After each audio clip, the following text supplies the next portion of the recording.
Assalamualaikum warahmatullahi wabarakatuh. Kita lanjutkan materinya terkait pemanfaatan tumbuhan ya. Tapi kali ini kita akan coba membahas, mendiskusikan terkait dengan pemanfaatan tumbuhan untuk alat rumah tangga, bahan bangunan dan kerajinan. Ya. Mungkin di praktikum sudah dilakukan ya, browsing terkait dengan topik ini ya. Sudah ada tugasnya juga di situ, spreadsheet-nya juga ada ya. Namun kita coba lagi mengkaji lebih dalamnya terkait dengan topik ini. Baik, untuk topik kali ini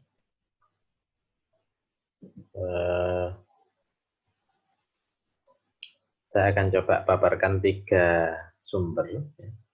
Saya mencari 3 referensi dan ini insya Allah sudah ada di RPS ya, sumber ini, jadi bisa di-download, kemudian bisa secara detail juga bisa dicek di artikelnya masing-masing. Ya. Jadi saya ambil dari jurnal Bioma, Berkala Ilmiah Biologi, kemudian jurnal yang kedua ini sebenarnya bukan jurnal ya, tapi semacam proceeding dari Seminar Nasional. Kemudian yang ketiga adalah dari jurnal Biospesies. Jadi jurnal pertama mengkaji di daerah Pati, Jawa Tengah, kemudian jurnal kedua mengkaji daerah Bima, NTB, dan jurnal yang ketiga mengkaji di daerah Jambi. Jadi adalah perwakilan ya dari 3 daerah tersebut yang mewakili daerah Jawa, daerah Nusa Tenggara, dan daerah Sumatera. Ya. Kajiannya bagaimana? Mungkin langsung saja saya kupas isi dari jurnal 1, yaitu studi etnobotani masyarakat Desa Sukolilo, kawasan pegunungan Genteng Pati, Jawa Tengah.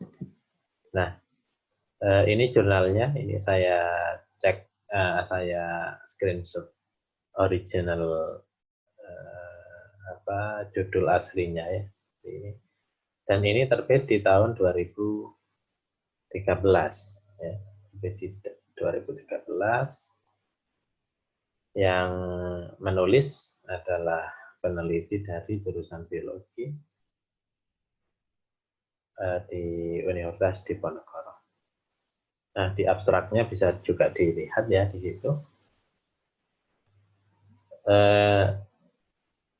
Bisa dilihat di situ yang terkait dengan pemanfaatan tumbuhan untuk bahan bangunan, kemudian kerajinan dan perkakas, dan bahan kayu bakar. Jadi secara ringkas di sini ada 29 jenis tumbuhan yang dimanfaatkan untuk bahan bangunan, 8 jenis tumbuhan untuk kerajinan dan perkakas, dan 13 jenis tumbuhan sebagai bahan kayu bakar.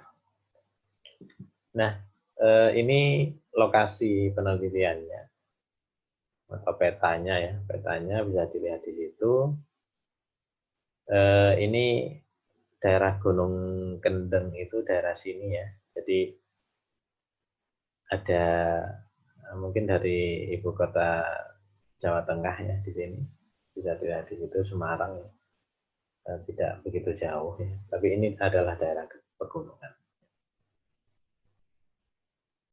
Oke, metode yang digunakan oleh para peneliti ini adalah metode jelajah. Nah, metode jelajah itu metode kalau dilihat dari istilahnya jelajah itu sepertinya ekologi ya, tapi yang dimaksud di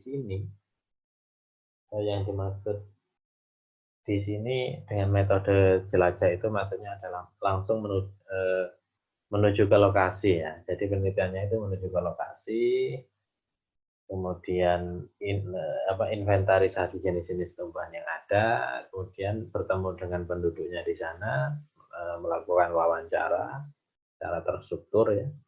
Kemudian juga ada observasi dengan masyarakat sebagai informan kunci. Ya. Jadi tidak semua orang yang ditemui itu di interview tidak, ya, tapi ada informan-informan atau masyarakat yang memang di situ dianggap paham dan dianggap memiliki informasi yang penting, gitu ya. Memang kalau kita bicara terkait penelitian etnobotani, ya memang kebanyakan wawancara yang digunakan sebagai metodenya. Baik, mungkin kita langsung saja lihat hasilnya bagaimana. Nah ini ya. Jadi di daerah Gunung Kendeng ini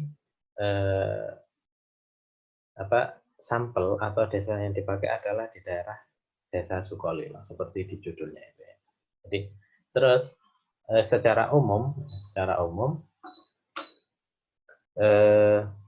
hasil inventarisasi yang dilakukan di desa tersebut ya, itu mereka menemukan sebanyak 208 jenis tumbuhan yang ada di kawasan tersebut. Nah, cuman yang khusus, maksudnya yang khusus itu yang berkaitan dengan pemanfaatan untuk alat rumah tangga, bahan bangunan dan kerajinan itu jumlahnya ya hanya sekitar 29 ditambah 8 ditambah 13 gitu ya. Nah, sisanya dimanfaatkan untuk keperluan yang lain ya, dari total jenis 208 ini. Nah, dari 208 jenis tumbuhan yang ada di desa tersebut ya, itu bisa kita lihat di gambar 1 ini ya. Itu yang dimanfaatkan itu hanya sebesar 69%. Jadi 31%-nya itu belum dimanfaatkan. Ya. Jadi 208 jenis ini detailnya ada di artikel ya. Karena di artikel itu tidak hanya membahas bahan bangunan, kerajinan dan kayu bakar ya, tapi ada untuk obat dan seterusnya ya. Tapi yang kita bahas kali ini hanya terkait dengan topik kita kali ini, yaitu alat rumah tangga, bahan bangunan dan kerajinan. Gitu ya. Nah, kemudian dari 208 jenis ini ya, para peneliti mengelompokkan berdasarkan habitus. Kita bisa lihat di gambar 2 ya. Habitus itu apa? Saya pikir kalau sudah semester 7 ini sudah semester 7 ya. Ya, semester 7 itu saya pikir sudah tahu semua lah ya. Di ekologi sudah sering dibahas, mata kuliah wajib ya, terutama ekologi. Dan mungkin di struktur tumbuhan lah, mungkin ini dibahas juga terkait habitus itu. Jadi habitus itu kan ada pohon, ada semak, ada herba. Nah, ini kategori pohon, semak, dan herba ini kan sudah dijelaskan lah ya. Saya pikir sudah paham semua. Dasarnya adalah diameter dan tinggi batang. Nah, itu bisa dicek kembali kalau memang sudah lupa ya. Tolong dicek kembali pengertian pohon, semak, dan herba. Total dari 208 itu ya, pada umumnya yang dipakai itu adalah pohon berupa tumbuhan berupa pohon. Jadi kalau kita bicara pohon, tentu saja apa yang ada di pikiran kita, tinggi ya, kemudian diameternya lebar ya, diameternya lebar. Nah itu. Sementara 39 tumbuhan itu berupa semak dan 37 berupa herba. Nah, kita lihat di sini ya, yang saya tebali ini ya, yang digunakan untuk bahan bangunan itu 29 jenis, yang digunakan untuk kerajinan dan perkakas itu 8 jenis, dan yang digunakan untuk atau dimanfaatkan sebagai kayu bakar itu jumlahnya 13 jenis. Kita lihat apa saja, kita lihat di slide berikutnya. Nah ini pemanfaatan tumbuhan untuk bahan bangunan. Ya. Nah, kalau kita bicara bahan bangunan, pasti pikiran kita dominan ke tempat tinggal, ya, tempat tinggal atau bangunan berupa rumah.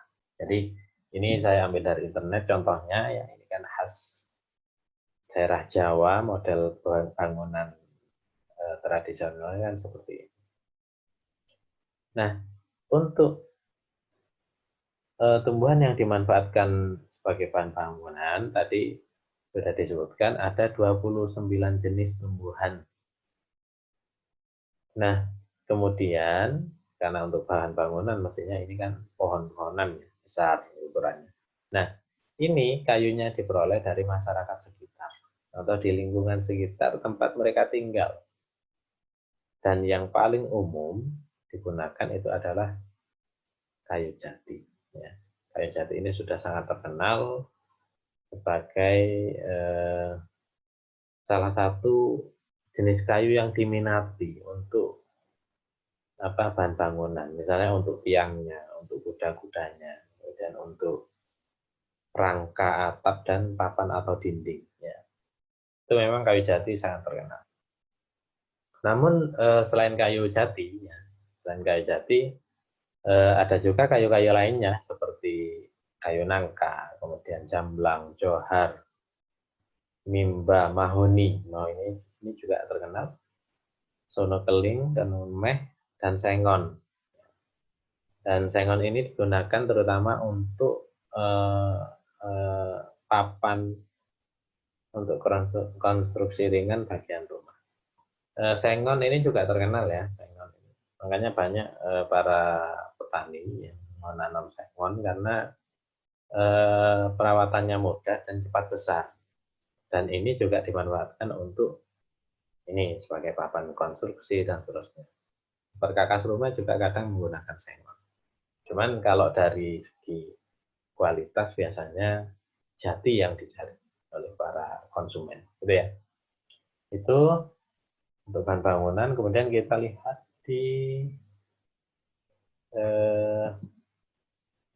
tumbuhan yang dimanfaatkan untuk alat rumah tangga dan kerajinan. Jadi masyarakat di Desa Sukolilo ini, ya, ini kan tinggalnya di daerah lereng gunung Kendeng itu ya. Jadi pada umumnya masih menggunakan alat-alat tradisional dari kerajinan. Ya ini bisa dilihat di sini ya contohnya atau gambarnya. Mereka menggunakan tampah, kemudian takir seperti itu. Bisa dilihat di sini untuk keperluan sehari-hari. Cuman di jurnal tersebut, di artikel tersebut disebutkan bahwa yang membuat kerajinan itu sudah lansia, artinya usianya sudah berumur, lanjut usia, sehingga dan para pemudanya lebih tertarik merantau atau kerja di luar kota. Ya memang kondisi sekarang seperti itu ya, jarang sekali yang melanjutkan atau yang suka meneruskan ya, warisan terkait dengan pembuatan kerajinan ini.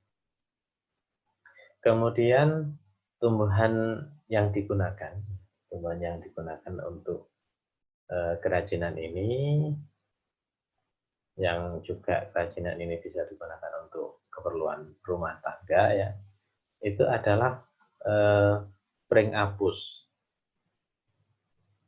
Pring apus ini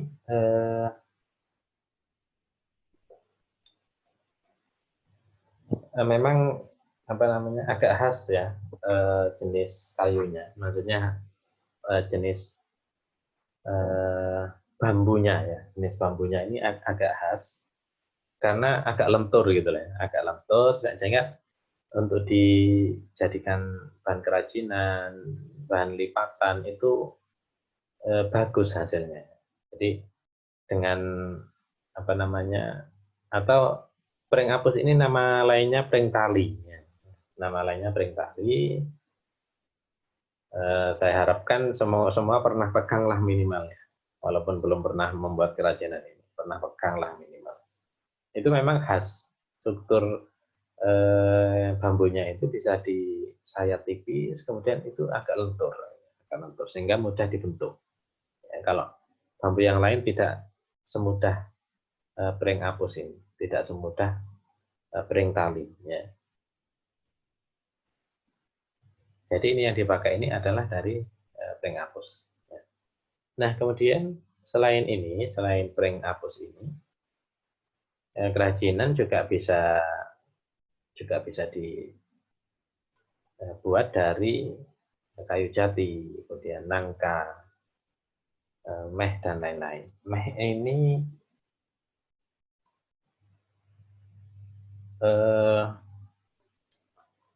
saya tidak tahu ini apakah bahasa Indonesia yang baku ya, tapi nama lainnya itu adalah terem besi. Nah, terem besi itu kan terkenal atau khas dengan apa? Ini tumbuhan yang besar juga ya seperti sengon gitu ya.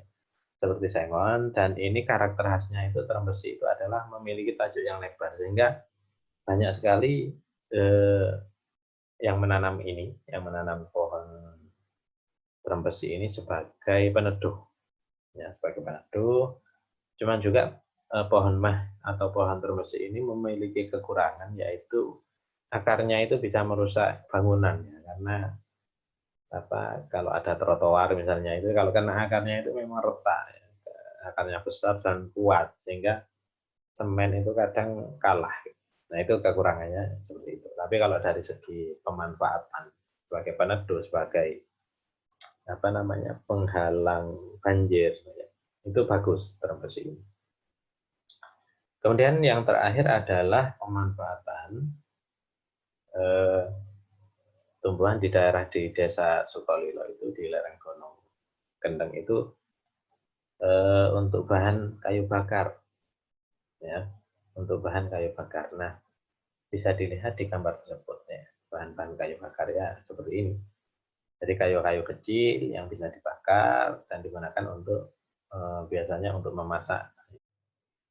Saya lanjutkan ya, tadi agak gangguan sinyal sedikit.